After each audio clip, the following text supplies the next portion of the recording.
네, 안녕하세요. 오랜만에 차로 운전을 하면서 영상을 좀 찍어봅니다. 조금 전에 운전을 하다가 갑자기 내가 왜 자가정비를 하고 있지?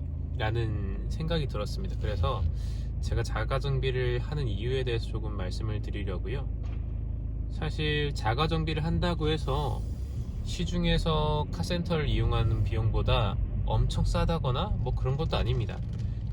예전에는 정보가 없었기 때문에 눈탱이를 맞는 일도 많았고, 어떻게 내 차가 잘 고쳐지고 있는지 뭐 그런 것들을 알 수 있는 방법이 거의 없었어요. 그래서 카센터에서도 마진을 많이 남기는 게 가능했었는데, 정보가 많이 발달이 되어 있고 부품값이 공개가 많이 되어 있죠. 그래서 카센터하고 자가정비하고 그렇게 많은 차이가 나지 않습니다. 사실 자가정비를 하기 위해서 갖춰야 되는 공구라든지, 그리고 정비를 하기 위한 지식 같은 것들을 모으는 시간을 생각한다고 하면은 사실 그렇게 막 비용 절약이 된다고만은 할 수가 없을 것 같아요. 특히나 전문 지식이 없는 일반인들이 차를 만지는 거기 때문에 괜히 잘못 만졌다가 오히려 망가뜨리거나 상태를 악화시키는 그런 부작용이 생길 수도 있습니다. 저처럼 번호판 등 간다고 만지다가 트림을 부셔먹을 수도 있어요. 가만 생각해보면은 공임 3만원이면 될 것 같은데 괜히 건드렸다가 차 부서뜨리고 시간만 낭비했죠. 그럼에도 불구하고 내가 왜 자가정비를 하고 있는지 한번 생각을 해봤어요. 근데 답이 아주 간단합니다. 세상에서 내 차를 가장 아끼는 사람은 나니까 내가 이 차를 관리하는 거예요. 물론 센터를 가도 책임감이나 직업정신을 가지고 열심히 하시는 분들이 많이 있어요. 그분들을 비하하는 게 아닙니다. 근데 어쨌든 그분들은 직업으로서 제 차를 돈을 받고 관리를 해주시는 거고, 저는 정말 제 차를 사랑해서 만지고 있는 거거든요. 아주 사소한 작업들 하나하나에도 저는 내 차에 흠집이 날까, 문제가 생기진 않을까 여러 가지 걱정을 하면서 정말 조심스럽게 다루거든요. 근데 다른 분들은 제 차를 하나의 도구로서 그렇게 관리를 하시기 때문에 저만큼 신경을 쓰지 않는다는 거예요. 이게 나쁜 의미로 말씀드리는 건 아니고, 이건 주인과 주인이 아닌 사람의 차이기 때문에 당연한 거라고 생각하기도 합니다. 근데 가끔씩은 이게 도가 지나쳐서 정말 나 몰라라 하시는 분들도 있거든요. 제가 이 차를 처음 가지고 와서 각종 클리닝을 맡겼을 때 엔진룸 안에서 소리가 난다고 하시더라고요. 보니까 안에 볼트가 하나 떨어져 가지고 달랑달랑 거리고 있었어요.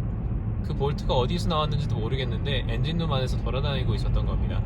분명히 어딘가에서 정비를 하면서 나왔을 텐데, 문제는 그거를 차주한테 말을 안 한다는 거예요. 차주는 그걸 모르고 그냥 운행을 하는 거죠. 그러다가 어느 순간 그게 어딘가에 박혀가지고 사고가 날 수도 있는 거고, 차에 데미지를 줄 수도 있는 거죠. 얼마 전에는 제가 미션 오일 갈면서 언더커버를 뜯었는데, 언더커버하고 DPF 각종 장비들 연결한 장치가 부러져 있더라고요. 저는 정말 몰랐어요. 그런 것들이 부러져 있는 상태로 방치가 되어 있다는 게 너무 놀랍기도 하고, 그걸 작업한 작업자는 왜 저한테 또 말을 안 해줬을까? 당연하겠죠. 만약에 작업자가 말을 했을 때 차주가 그걸 알게 되면 가만히 있겠습니까? 당연히 보상을 요구한다든지 문제가 생기겠죠. 그러니까 아예 덮어버리는 거예요. 운행하는 데는 문제가 없고, 일반적인 차주는 차 밑을 뜯어보지 않거든요. 그런 문제들이 사소하다고 하면 사소할 수도 있는데, 차에 데미지를 주는 걸 차주가 전혀 모르고 지나간다는 거죠. 이런 일들이 그렇게 흔하지는 않을 겁니다. 조금 전에 말씀드린 건 약간 극단적이기도 한데, 사실 멀리 갈 것도 없습니다. 엔진오일 갈 때만 봐도 대충 차이가 나죠. 어떤 분들은 엔진오일 교환할 때 귀찮다고 오일 필터에 오링도 교환 안 합니다. 이거 그냥 써도 상관없다고 하죠. 근데 필터에 분명 세트로 오링이 들어가 있거든요. 근데 왜 오링을 교환하지 않을까요? 저 같으면 당연히 할 것 같은데, 그 1분, 2분 차이가 귀찮은 거예요.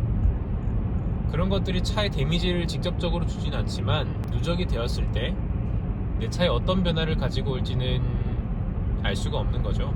그렇게 차주는 돈을 내고서 그런 관리를 받게 되는 겁니다. 저는 그게 되게 싫었거든요. 차에 문제가 생길까봐 돈을 써가면서 예방정비를 하는데, 그렇게 아껴가면서 타는 내 차가 센터에서 그만큼의 대접을 받느냐? 하는 거겠죠. 더러운 손으로 내장재를 만지고 제대로 된 부품 체결도 하지 않고 험하게 다루다가 심지어 멀쩡한 걸 부러뜨리기까지 하는데 그런 걸 참을 수가 없더라고요. 왜 내가 아끼는 차가 그렇게 대접을 받아야 하는지. 그래서 조금 번거롭고 돈도 들고 제 시간까지 까먹는 그런 자가정비를 하기 시작한 겁니다. 물론 비용적인 부분이 굉장히 컸었어요. 아무래도 외제차는 국산차보다도 비용적인 부담이 크기 때문에 자가정비를 시작한 것도 있는데 조금 더 제대로 관리가 되었으면 하는 바람이 좀 더 컸거든요. 그래서 내가 내 차를 좀 더 아껴주고 싶은 그런 마음에 자가정비를 시작하게 되었어요. 사실 이건 개인의 주관 차이기 때문에 제가 뭐가 나쁘다, 뭐가 좋다고 말할 수 있는 건 아닌 것 같아요. 내가 집에서 생활하는 시간을 제외하고는 가장 많은 시간을 보내는 게 차 안이죠. 그리고 내 편의와 안전을 책임지는 게 차이기도 하고요. 그래서 저는 차를 좀 더 잘 알고 관리하는 게 차주들한테 중요하다고 생각을 합니다. 꼭 비용적인 부분뿐만 아니라도 내 차를 좀 더 잘 알 수 있는 좋은 방법이니까 자가정비를 해보려고 고민하시는 분들이 계신다고 하면은 한번 꼭 해보시라고 말씀드리고 싶어요.